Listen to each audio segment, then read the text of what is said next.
bisa berkumpul di musola Nurul Huda Dusun Sewak Iring dengan keadaan sehat walafiat. Tidak lupa pula sholawat serta salam marilah kita haturkan kepada junjungan Nabi Muhammad SAW.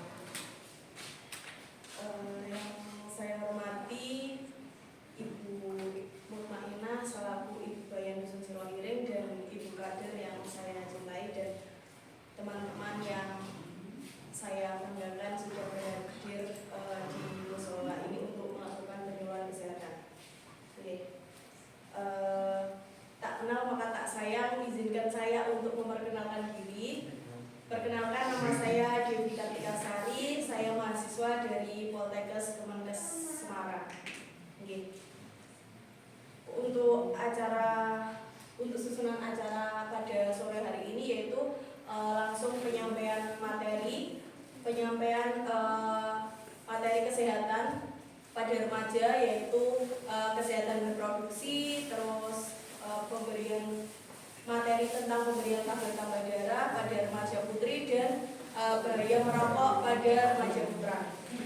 Baik, langsung saja penyampaian materi yang akan disampaikan kepada Mbak Rani. Kepada Mbak Rani, saya persilakan. Ya, terima kasih Mbak Jessica atas waktunya ya. Baik teman-teman, di sini sebelumnya kami ucapkan terima kasih karena sudah hadir di sini ya. Nah, di sini saya dan Mbak Gita akan menyampaikan materi mengenai kesehatan reproduksi pada remaja. Nah, kenapa sih pengetahuan tentang kesehatan reproduksi ini penting bagi remaja? Ada yang tahu nggak? Kenapa kok kesehatan reproduksi itu penting? Ada yang tahu nggak? Barangkali ada yang tahu bisa acung tangan. Oke, boleh. Ya. Ya, bisa dijelaskan Mas siapa namanya? Saya. Ya. Ya, siapa Mas? Kalau sebenarnya nggak bisa, Mbak. Ya. Intinya kalau kesehatan itu utama. Ya. Baik, selanjutnya Nah, ini survei membuktikan ada 111 juta kasus penyakit menular seksual ini diderita oleh kelompok usia di bawah 25 tahun. Yang mana usia di bawah 25 tahun ini adalah usia yang menginjak remaja. Terus yang kedua, ada remaja yang sangat berisiko tinggi terhadap infeksi menular seksual termasuk HIV atau AIDS. Kemudian setiap 5 menit remaja di bawah usia 25 tahun terinfeksi HIV dan setiap menitnya 10 wanita usia 15 sampai 19 tahun melakukan aborsi tidak aman. Terus ada lebih dari 500 juta usia 10 sampai 14 tahun hidup di negara berkembang dan rata-rata pernah melakukan hubungan suami istri atau biasa disebut intercourse. Itu pertama kali di bawah usia 15 tahun. Sangat miris ya teman-teman? Iya. Nah, kenapa hal itu bisa terjadi? Yang pertama ini adalah belum tumbuhnya kesadaran pentingnya kesehatan reproduksi terutama di kalangan remaja. Mungkin di sini teman-teman kayak cuma mikir, aku nggak gatok, aku nggak pusing, nggak apa-apa. Nah, itu juga termasuk ke dalam yang tadi. Yang kedua adalah masih dianggap tabunya pendidikan seksualitas sejak dini. Mungkin dari teman-teman di sini banyak yang mikir, apa sih bahas-bahas tentang seks? Mungkin agak malu atau agak nggak enak gitu ya kalau dibahas. Tapi sebenarnya pendidikan seks itu sangat penting untuk dikenal teman-teman semua. Terus yang ketiga, perubahan gaya hidup global dan desakan jumlah penduduk serta perubahan struktur penduduk. Terus kita masuk ke materi remaja. Nah, apa itu remaja? Remaja adalah orang yang berusia 10 sampai 19 tahun dan belum menikah. Apabila dari rentang umur ini dan sudah menikah, itu sudah nggak dianggap remaja lagi ya.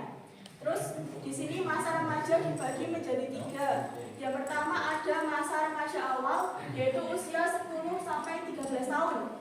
Terus ada remaja pertengahan, itu usia 14 sampai 16 tahun. Terus ada juga remaja akhir, yaitu berusia 17 sampai 19 tahun. Terus ini juga ada harapan remaja dari sumber lain. Ini ada pra remaja, ini usia 10 sampai 12 tahun, terus ada remaja awal usia 13 sampai 16 tahun, remaja pertengahan usia 16 sampai 19 tahun, dan juga remaja akhir usia 20 sampai 21 tahun. Nah, kita masuk ke pubertas. Apa sih itu pubertas? Pubertas adalah masa tubuh yang tadinya dari anak-anak udah berubah ke dewasa. Perempuan mengalami pubertas lebih dahulu daripada laki-laki, yaitu sekitar 2 tahun lebih awal daripada laki-laki. Nah, itulah mengapa kebanyakan perempuan itu lebih dulu tertarik ke seksualannya daripada laki-laki. Terus yang ketiga, pubertas pada perempuan itu terjadi pada umur 10 sampai 17 tahun. Nah, ini mungkin dari teman-teman banyak yang mikir, aku udah SMA tapi kok belum mens ya. Itu wajar ya teman-teman, karena di sini pubertas pada perempuan itu dalam rentang waktu 10 sampai 18 tahun. Terus juga ada pubertas pada laki-laki. Ini terjadi pada umur 12 sampai 20 tahun. Terus perubahan fisiknya itu apa aja sih? Untuk perempuan, yang pertama itu mulai menstruasi. Itu sudah pasti ya. Jadi teman-teman yang udah mulai mens itu sudah termasuk remaja. Terus yang kedua adalah payudara dan pantatnya itu membesar. Terus kulit dan rambut itu mulai berminyak dan juga tumbuh jerawat. Mungkin dari sini ada banyak yang udah berjerawat ya. Ya, itu adalah tanda-tanda dari bertumbuh ke remaja. Terus ada juga keringat yang bertambah banyak. Terus vagina itu mulai mengeluarkan cairan.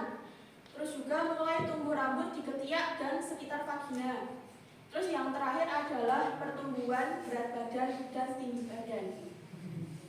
Terus yang kedua ini untuk laki-laki. Kalau tadi yang perempuan itu kan menstruasi. Tandanya kalau yang laki-laki itu adalah mimpi basah. Terus ada juga terjadi perubahan suara. Terus juga tumbuh rambut halus di sekitar ketiak, kaki, tangan, dan juga alat kelamin. Terus tumbuh kumis.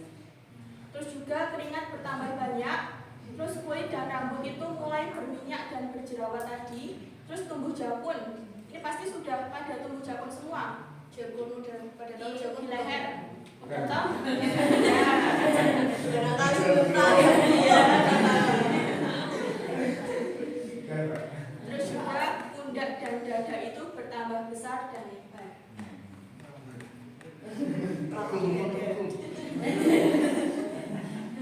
Kalau tadi kan perubahan fisik, perubahan yang bisa dilihat. Kalau ini ada perubahan psikologis yang nggak bisa dilihat. Itu yang pertama, remaja sering lebih senang berkumpul di luar rumah dengan kelompoknya, dan proses percintaan sudah dimulai. Mungkin di sini banyak juga yang lebih senang dolan ya, dolan sama teman-temannya daripada tidur di rumah atau main sama orang tuanya di rumah. Ya. Terus yang kedua, remaja lebih sering membantah atau melanggar aturan orang tua. Ayo, siapa yang masih ada ya? Terus remaja ingin menonjolkan diri atau bahkan menutup diri. Mungkin di sini khususnya yang cewek-cewek ini lebih tertutup sama orang tua, iya nggak? Kayak nggak pernah cerita sama orang tua, nggak pernah ngobrol sama orang tua, pasti ada ya. Terus juga ketertarikan pada lawan jenis. Ayo, siapa yang udah pacaran?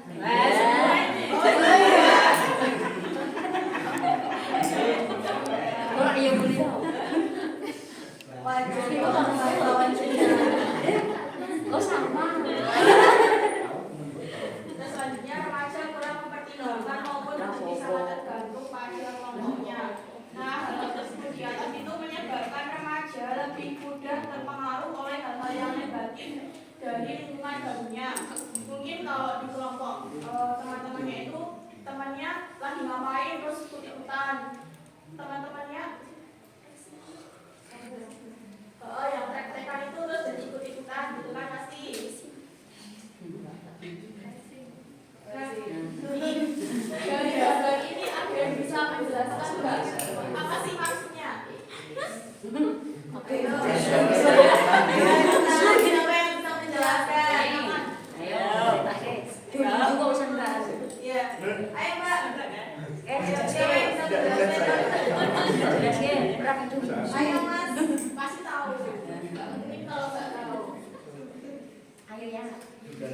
Ayo, yang mau jawab nanti dikasih. Ayo. Wes, langsung. Ayo isi. Ayo. Ayo yang mau lihat siapa? Ya, Mbak. Tak kasih waktu lagi, apa? Intinya gini. Intinya apa?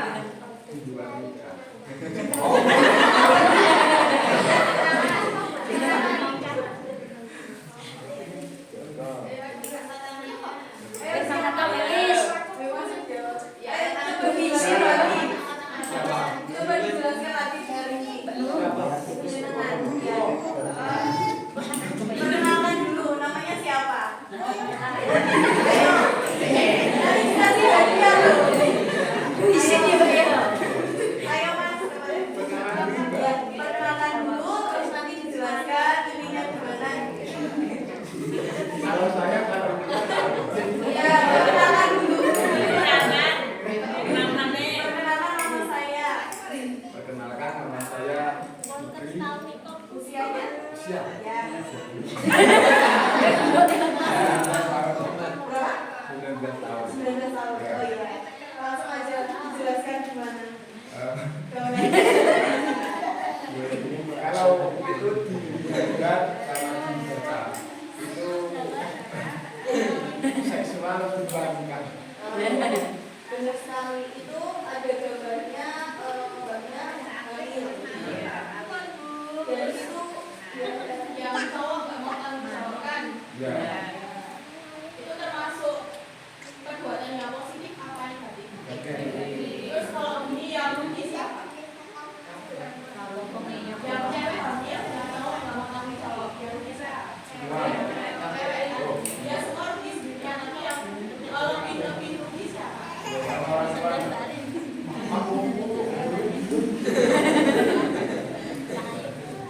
Wah. Mas Pipi. Ya. Nah ini, kapan sih usia ideal perempuan itu boleh hamil dan melahirkan? Ada yang tahu? Nggak apa-apa. Dijawab dong, jawab. Berapa? Kurang tepat dikit lagi. Apa?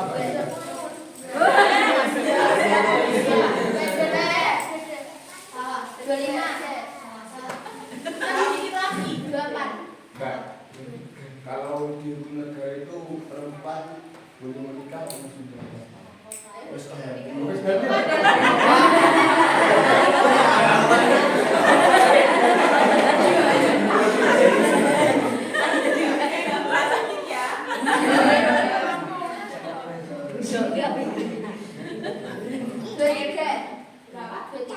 Kurang tepat.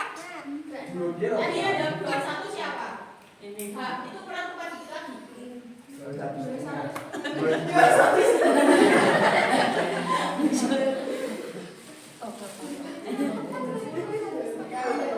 Iya betul 20 tahun. Perempuan boleh hamil dan melahirkan itu 20 tahun. Mbak, mana yang tadi yang jawab tadi yang siapa? Atila. Nama akan lahir dari 20 tahun. Oke, bagaimana? Nah, kenapa sih kok perempuan itu boleh hamilnya itu 20 tahun minimal? Yang pertama itu dibutuhkan kesiapan fisik, terus juga kesiapan mental, emosi, dan psikologis. Mungkin yang di bawah 20 tahun itu kan pikirannya masih terbawa anak-anak, belum dewasa. Terus juga untuk kesiapan fisiknya ini remaja yang usia 20 kurang dari 20 tahun itu fisiknya itu belum cukup untuk mengandung sebuah bayi. Terus juga kesiapan sosial atau ekonomi. Nah, kalian kan masih anak-anak yang masih remaja, masih di bawah bimbingan orang tua, belum punya uang sendiri, tapi kok udah mau punya anak, itu kan juga tidak baik. Terus, nah ini menurut BKKBN itu untuk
badan fisiknya itu belum siap. Terus sebagian besar itu diakhiri oleh perceraian. Ini kenapa ya teman-teman? Karena di universitas saya juga banyak yang hamil di luar nikah atau hamil kurang dari usia 20 tahun itu berakhir dengan perceraian. Terus juga sering terjadi cemoohan lingkungan sekitarnya.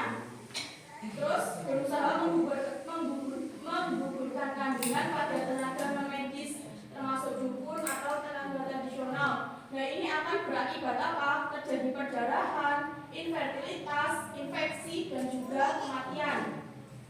Nah ini juga terjadi bayi sering lahir prematur, BBLR atau berat badan lahir rendah, gangguan pertumbuhan, dan juga cacat. Nah ini adalah gambarnya aborsi itu kayak gini. Bayangkan aja bayi masih sekecil ini, belum tahu apa-apa tapi udah dibunuh oleh ibunya sendiri. Nah ini kita akan masuk ke penyakit menular seksual atau biasa disebut dengan PMS. Nah ini adalah yang pertama itu penyakit gonore. Apa sih gonore? Gonore itu biasa disebut kencing tanah. Itu adalah suatu penyakit menular seksual yang dapat terjadi pada pria dan juga wanita. Nah penyakit ini bisa disebabkan oleh bakteri yang bernama Neisseria gonorrhoeae atau gonococcus yang terbilang sangat menular. Nah bakteri ini berbahaya karena dapat menyerang bagian dubur, serviks atau leher rahim, ini pada wanita, uretra atau saluran kencing, sperma juga, bisa menyerang mata juga, dan juga tenggorokan. Terus yang kedua adalah sifilis atau raja singa. Nah penyakit ini disebabkan oleh bakteri. Ini biasa ditandai dengan munculnya luka tanpa rasa nyeri pada alat kelamin, rektum, dan juga mulut. Nah ini yang membuat banyak orang yang mengidap sifilis atau raja singa ini nggak tahu tentang penyakitnya karena kan tidak ada tanda-tanda apapun. Jadi tiba-tiba kok udah parah gitu. Terus ada herpes genital. Herpes kelamin atau herpes genital adalah penyakit menular seksual pada pria dan wanita yang ditandai dengan luka lekuk di area kelamin.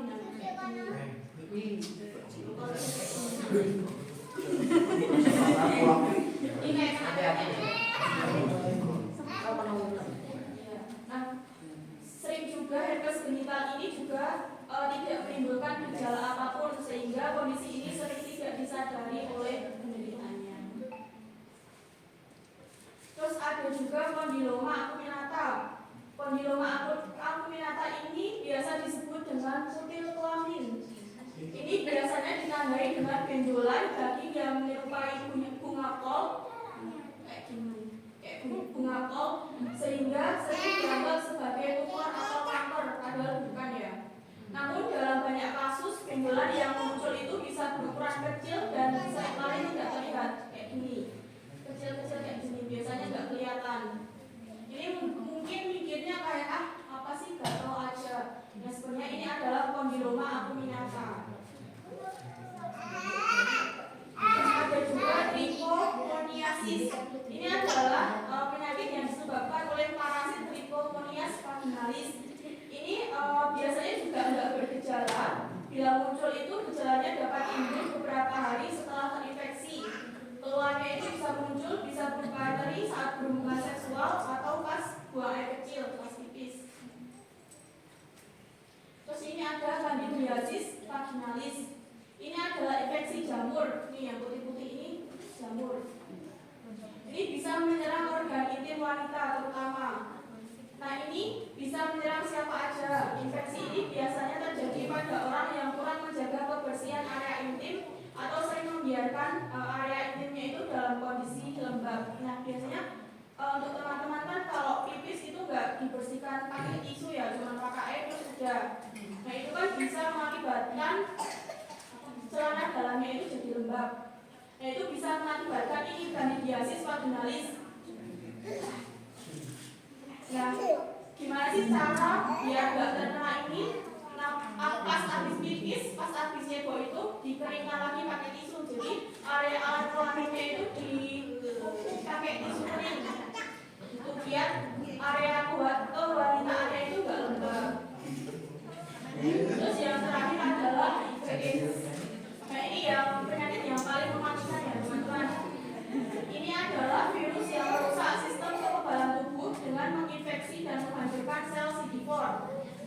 adalah penyakit seumur hidup dan ini nggak bisa sembuh. Jadi kalau udah terserang penyakit ini, semua kekebalan tubuhnya itu udah rusak. Ini adalah pada tahap ini kemampuan tubuh untuk melawan infeksi itu sudah hilang sepenuhnya. Dengan kata lain, virus HIV akan menetap di dalam tubuh penderita seumur hidupnya. Nah, ini adalah penularan HIV. Yang pertama adalah melalui hubungan seksual, itu sudah pasti. Terus juga melalui benda tajam. Terus lewat transfusi darah dan juga ibu dengan orang dengan HIV/AIDS. ODH itu orang dengan HIV/AIDS. Nah, ini HIV tidak dapat ditularkan melalui, biasanya kan orang-orang kayak kalau udah melihat orang HIV mau dijauhin gitu aja, nggak mau temenan sama dia. Padahal HIV itu enggak bisa ditularkan melalui yang pertama bersalaman atau berpelukan. Yang kedua adalah makanan dari piring dari orang yang terkena HIV itu.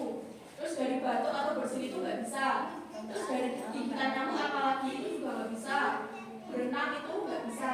Dan juga mengunjungi PHH di rumah atau di RS itu juga nggak bisa.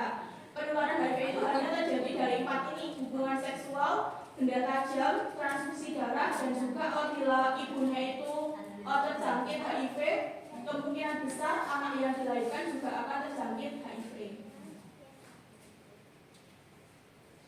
Nah, ini ada beberapa cara merawat kebersihan alat genital atau alat kelamin. Ini yang pertama adalah laki-laki. Yang jelas adalah mandi teratur minimal 2 kali sehari. Biasanya di sini pada mandi 3 kali sehari.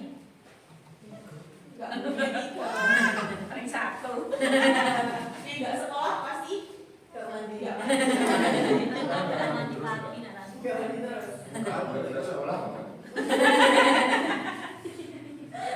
Terus membersihkan, mengganti celana dalam itu 2 kali sehari dan menggunakan celana dalam yang menyerap keringat.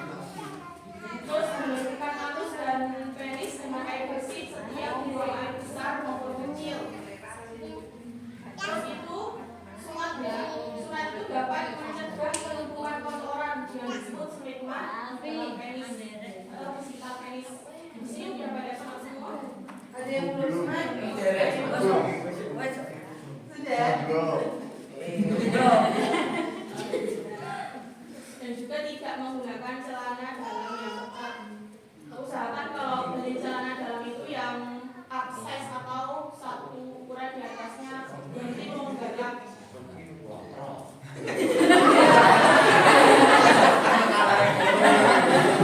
Maksudnya biar gak telat-telat banget. Oh ya gede. Terus ini Kayak tengah. selama haid menggunakan pembalut itu sudah pasti.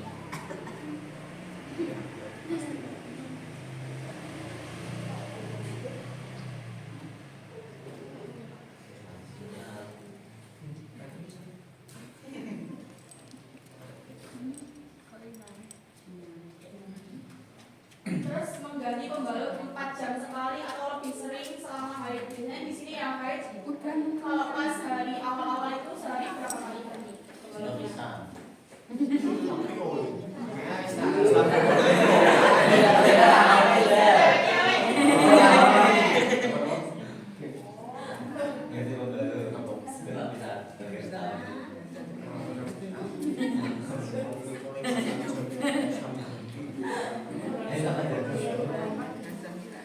Nah, biasanya kan kalau pas hari awal-awal itu kan malah deras-derasnya ya, itu usahakan sehari itu ganti minimal 3-4 kali. Kalau udah dirasa penuh itu langsung ganti, jangan sampai nunggu tembus. Terus setiap kali buang air, siramlah atau basuh alat kelamin dengan air yang bersih atau pengganti air kayak tadi pakai tisu. Terus setelah buang air besar, bersihkan alat kelamin dari depan ke belakang, jangan dari belakang ke depan. Kenapa? Karena kalau habis buang air kan kotoran dari anus itu kan keluar. Kalau kalian bersihin dari belakang ke depan, otomatis kotoran yang dari anus itu kan masuk ke depan. Atau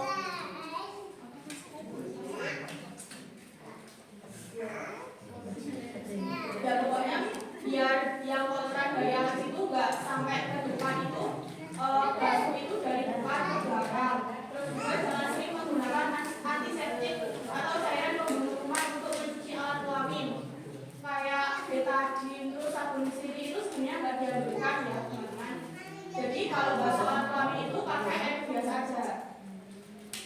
Terus juga jangan memakai celana dalam yang terlalu ketat kayak tadi.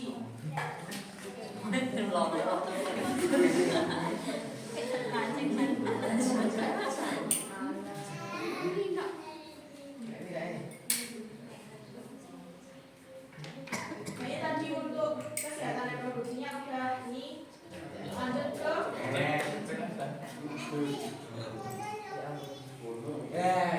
bahaya merokok terhadap kesehatan. Ini siapa yang merokok?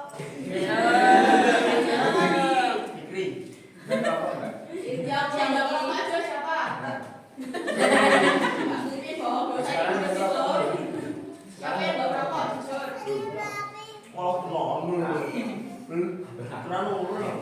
Jadi merokok semua ya? Ya. Merokok semua. Nah, apa sih isi dari rokok itu? Itu ada tembakau, ada zat-zat kimia beracun yang tentunya ini berbahaya bagi kesehatan. Nah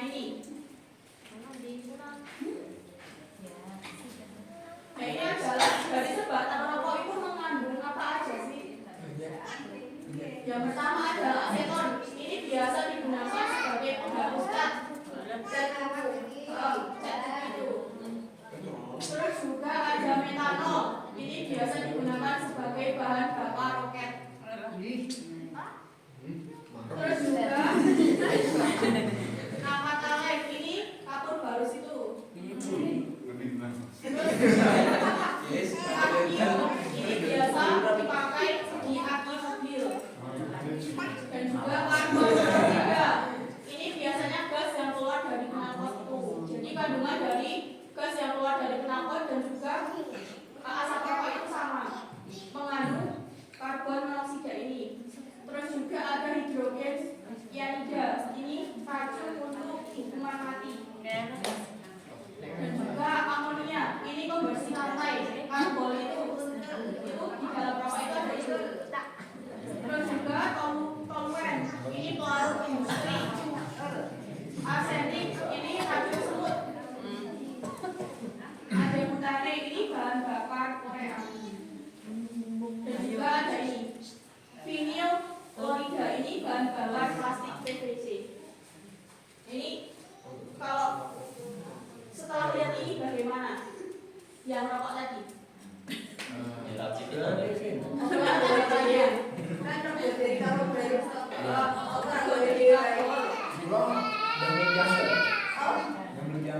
Berapa dari apa bahan-bahannya?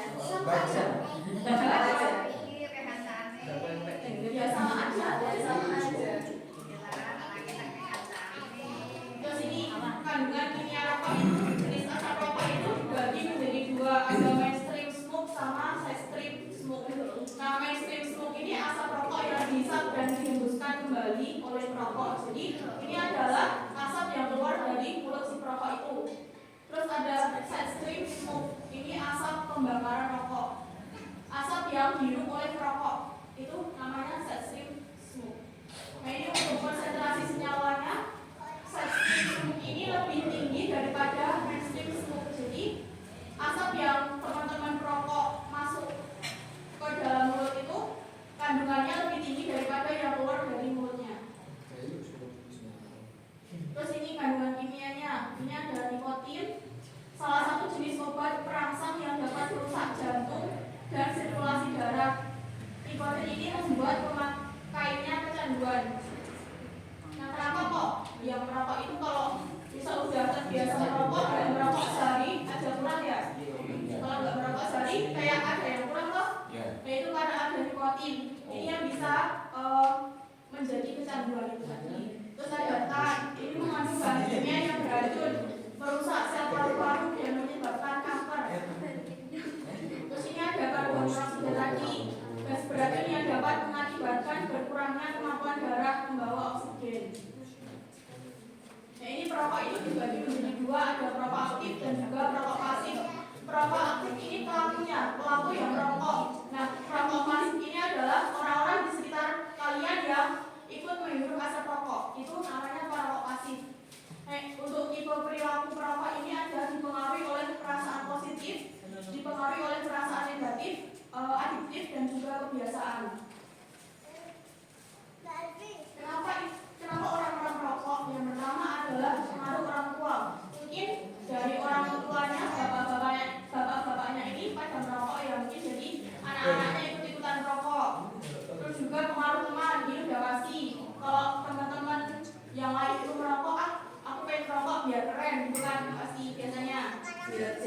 biar jatuh.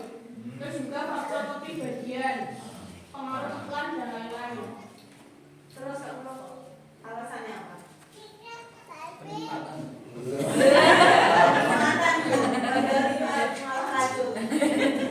Menikmati racun aja. Menikmati racun ya.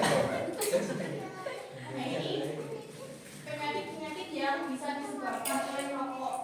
Ada kanker, ini semua kanker.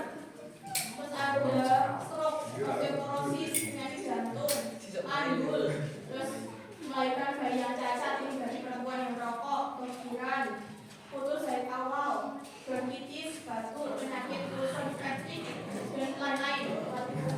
Ya yang penting dan yang paling umumnya itu akibat dari merokok adalah kematian. Nah ini adalah gambar paru-paru.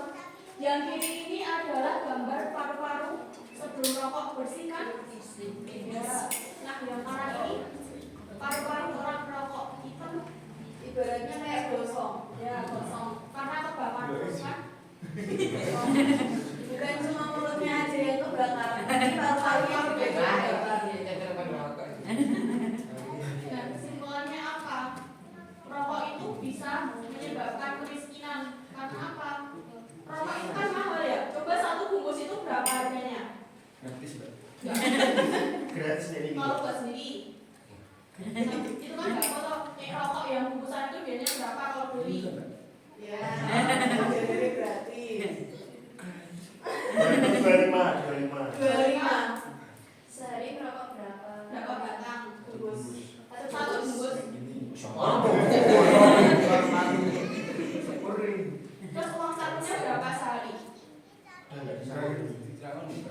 Beli rokoknya pakai uang dari mana? Gratis. Gratis. Kerja. Jadi udah pada kerja ya sebagian. Tapi hasil dari kerja kalian buat beli rokok. Difasilitasi bungkus. Bayangin satu hari satu bungkus 25.000 kali 30 jadi 750 itu bisa buat nabung. Bisa buat nyicil.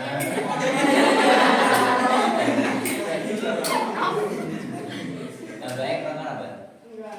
Jelas enggak tuh. Saya beli motor. Masih proses nabung.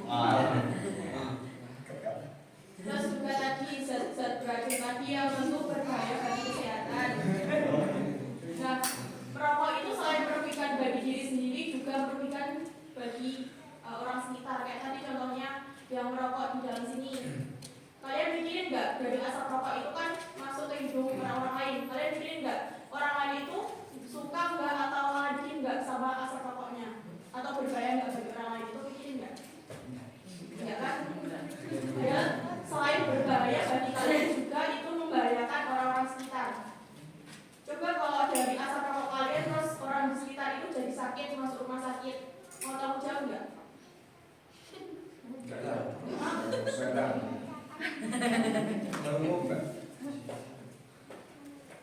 Nah ini gimana sih caranya buat mengurangi supaya teman-teman itu mengurangi merokok? Perlu upaya pemberantasan rokok. Perlu kerjasama sinergis dari perokok, masyarakat, lingkungan sangat besar pengaruhnya, tenaga kesehatan dan juga pemerintah. Nah, itu yang akan menyebabkan program anti rokok itu berhasil.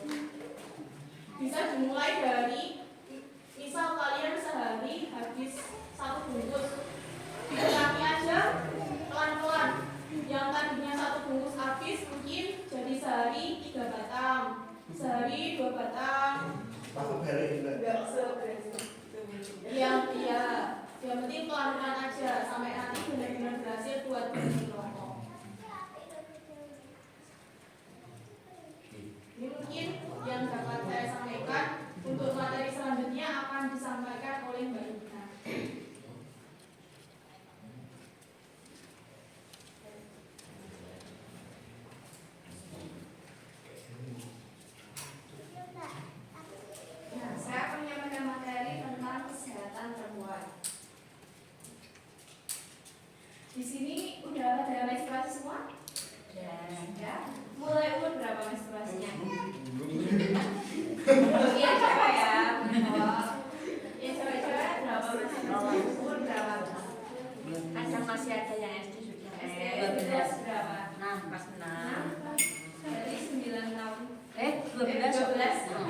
9 tahun ke bawah.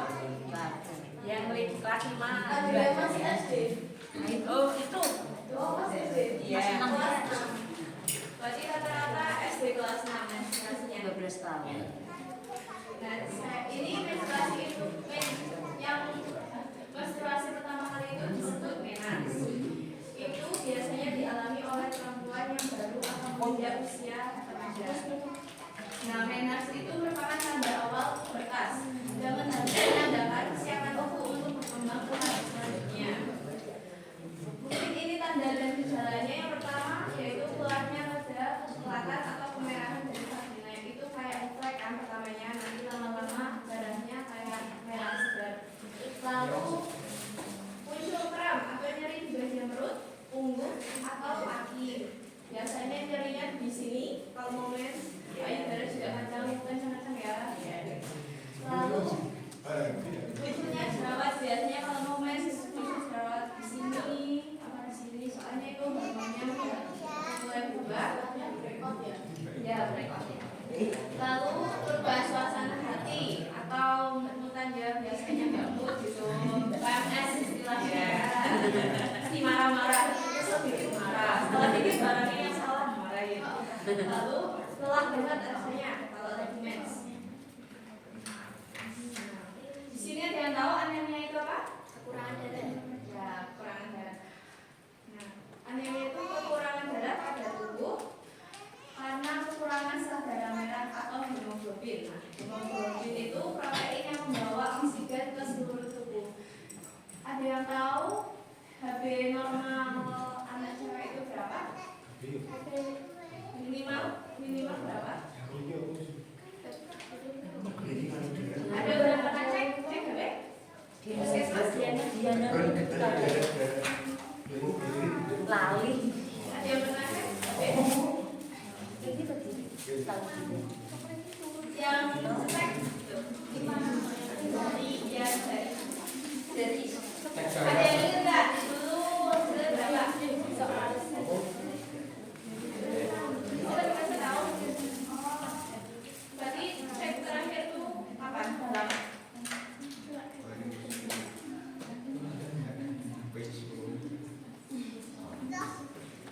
Ada yang tahu nggak HB normal anak perempuan berapa? 10 sampai 15. Oh, kurang tepat. Ada lagi? 13 sampai 17. Enggak boleh browsing. Enggak boleh browsing. 12 sampai 16. Kurang tepat dikit. Siapa yang browsing? Ya, dapat hadiah. Kurang tepat dikit tadi. Ya, benar. Berapa, Mas? Berapa? Nggak tahu berapa perempuan. 16. Minimal normalnya 12.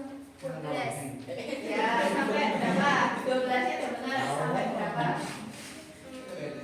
16. Kurang tepat dikit. 15. Ya, itu.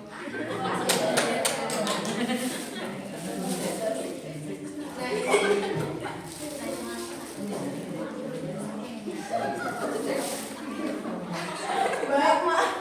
Saya ketinggalan. Wiyok Wiyok udah ini jalan.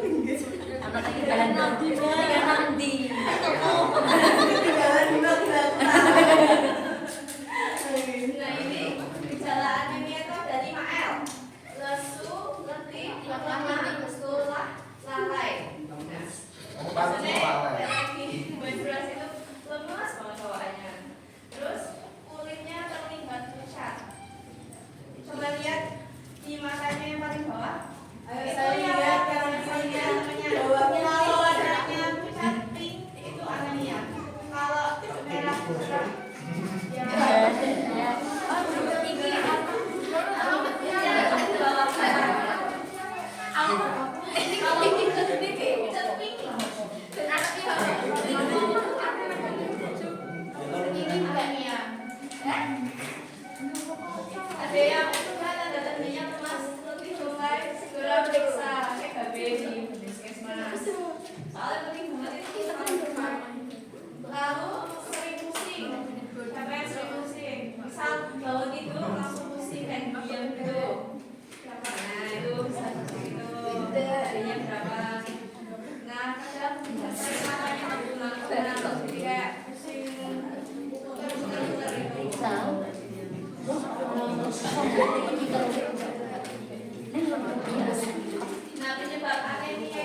ada yang namanya kekurangan zat besi. Lalu kurangnya nutrisi. Nah, biasanya mbak-mbak, adik-adik kalau sukanya makan junk food. Sebelah ya kayak siap saji. Kurang makan sayur kan? Sebelah ada sayur. Dan ada yang tapi sambelnya banyak. Lalu ada perdarahan akibat menstruasi. Biasanya pas menstruasi kayak darahnya banyak yang keluar jadi lemes, nah kurang darah namanya anemia. Lalu ada penyakit kronis seperti penyakit ginjal, kanker, reumatoid arthritis dan HIV atau AIDS. Lalu anemia itu dapat dicegah atau ditangani. Nah itu yang pertama, meminum tablet tambah darah rutin seminggu sekali bila tidak haid. Di sekolah dapat tambah darah? Ya. Itu dikasihnya per bulan atau per minggu? Bulan. Bulan? Dikasih berapa? Bulan? Aku kasih satu kali. Satu strip. Yang isinya 10 satu pil apa satu tablet yang banyak itu? Satu tablet toh? Sebulan sekali. Satu tablet satu obat satu strip isinya 10 itu kan? Iya. Nah, biasanya kalau enggak mens itu rutin ya seminggu sekali. Kalau mens setiap hari sekali biar darahnya enggak keluar banyak. Lalu konsumsi buah dan sayur hijau itu banyak dimakan ya, buah dan sayur. Lalu konsumsi makanan yang memiliki zat besi tinggi. Ada yang tahu zat besi tinggi itu apa aja makanannya? Ya makanan itu selain biasanya jenisnya apa?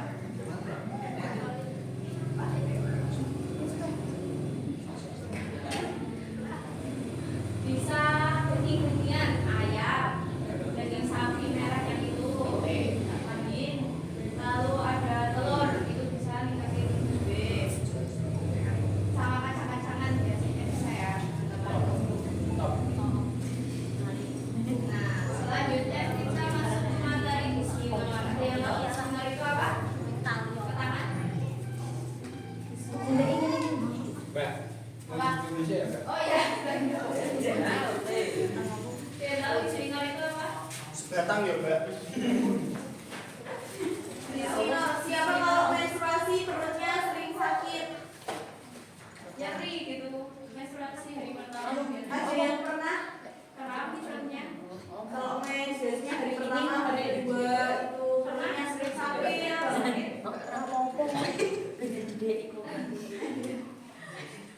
Itu namanya dysmenorrhea. Ya. Dysmenorrhea itu nyeri atau kram yang terjadi pada saat kita haid. Hari pertama dan yang kedua biasanya sakit-sakit. Nah, di sini ada dua tipe dysmenorrhea. Yang pertama dysmenorrhea primer atau kram yang muncul saat menstruasi dan hilang setelah menstruasi berakhir. Lalu disebabkan oleh ketidakseimbangan kimia di dalam tubuh seperti zat kimia prostaglandin. Yang kedua dysmenorrhea sekunder atau kram yang disebabkan oleh gangguan pada sistem pada organ reproduksi. Lalu kram yang terasa lebih parah seiring berjalannya menstruasi dan kram yang bisa tetap terasa meski menstruasi sudah berakhir. Berarti dysmenorrhea sekunder itu walaupun nggak mens itu tetap kram rasanya sampai bisa mengakibatkan pingsan kalau sakit kramnya. Nah, gejala dysmenorrhea itu nyeri berdenyut atau kram di bagian perut yang bawah. Lalu terasa mual, bahkan diare kalau pas menstruasi itu. Lalu kepalanya nyeri dan pusing.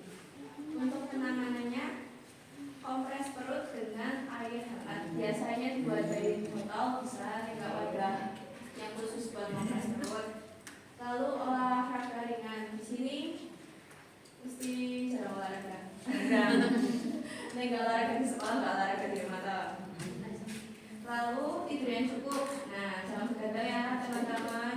Biasanya scroll TikTok sampai lupa waktu nggak tidur, malah begadang. Nah, lalu bisa kalau saking nyerinya bisa konsumsi obat penyeri pada nyeri head seperti ibuprofen atau acetaminophen. Sama mengubah gaya hidup seperti mengkonsumsi makanan sehat. Nah, ini dikurangi junk foodnya ya teman-teman.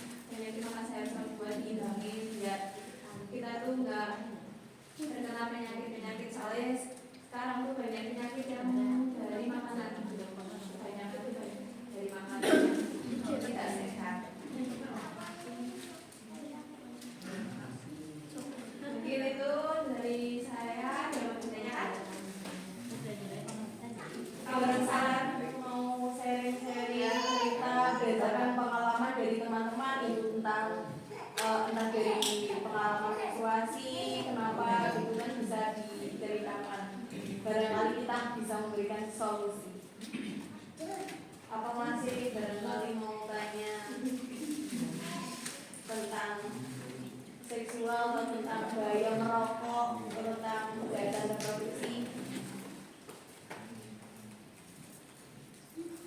Enggak sampai di mana cincinannya?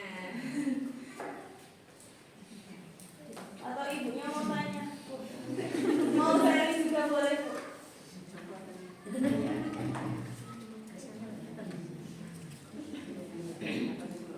Ya, ini lagi di sesi diskusi aja. Barangkali ada yang mau disampaikan, boleh. Mungkin mau cerita atau bicara? Monggo Mas. Apa?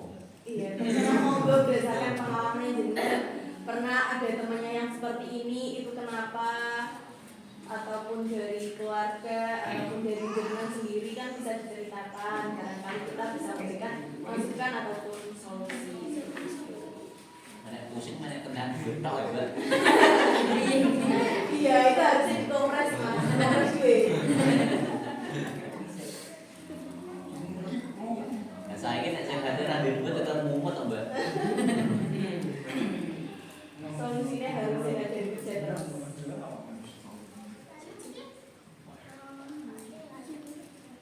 Tapi sama aja kalau sakit banyak uang. Kan bisa ditambah nih, Mbak. Ya kan kalau habis bulanannya mati, bukan Sehat. bulan Sehat. Lainnya juga kesehatan. Akhirnya coba-coba dia mau cari-cari. Kita lupa kita kok. Mbak, aku mau tanya Mbak, tanya beneran ini Mbak. Iya. Oh, ini aku ragu bener.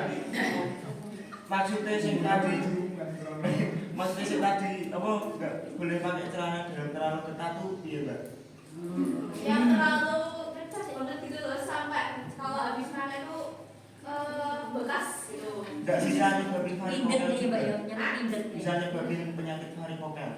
Varikokel tuh Aduh. Oke itu mau yang varises. Ah ya, oh, yang di itu. Apa sih? Aduh, Soalnya kan kalau pakai celana dalam yang ketat itu kan nanti habisnya buang apa kena air kan lembab toh. Biasanya nggak langsung dikeringin. Nah itu biasanya jamur-jamur pada datang. Hah? Itu lembab kan itu jamurnya pada suka tempat lembab toh. Nah Enggak itu Mbak. kalau Ngomongin sopo kae. Sopo pas aku loro ini. Kalau pakai pakaian yang ketat kan otomatis udara yang masuk itu kan jadi lebih berkurang. Dan ada udara buat masuk. Nah itu biasanya itu kan kalau pakai pakaian yang ketat sok gatal-gatal gitu kan inget gitu. Gatal-gatal inget. Nah Nek itu katane ngono kayak itu Telur. itu kan jadi yang menjaga varikokel itu bisa karena olahraganya terlalu berat. Nah, ya, oh. Jadi dia kurangi intensitas olahraga. kalau katanya yang itu kan kalau pakai aktivitas kalau kita aktivitas suruh pakai yang ketat tapi kalau lagi nyantai malah pakai yang longgar gitu ya Pak enggak colok. Oke. Kalau olahraga harus pakai yang ketat. Ya enggak harus tapi Pokoknya intinya itu kita kalau memakai pakaian dalam itu diusahakan ya yang berbahan ringan seperti berbahan kartun, tidak apa ya, tidak press banget dengan badan kita ya. Jadi kenapa pas lagi pas olahraga disuruh pakai yang ketat atau agak fit gitu kan ya? Karena mencegah buat scrotum itu kan testis atau yang katanya apa itu? Ini namanya scrotum kan ya deh. Itu biar nggak turun ke bawah gitu jadinya pas olahraga kan mesti ya kayak gitu tapi seluruh itunya kan bergerak. Jadi takut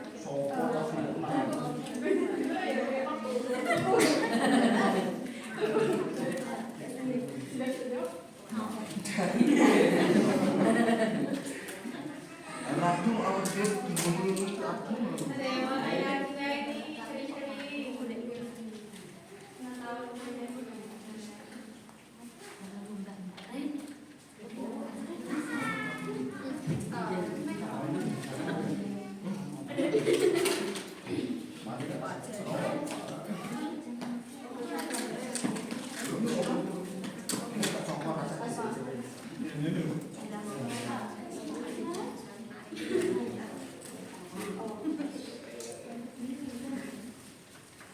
ada yang mau disampaikan lagi?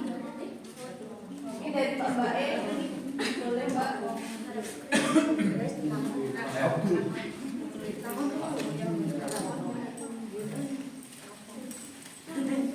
Ya pengen Jakarta ini ya. Pengen Jakarta ini.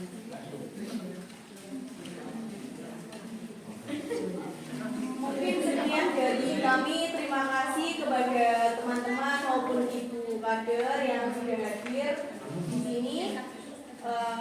Saya selaku pembawa acara mengucapkan terima kasih. Apabila ada salah kata maupun sikap tutur kata, saya mohon maaf. Terima kasih. Wabillahi taufiq wal hidayah. Wassalamualaikum warahmatullahi wabarakatuh.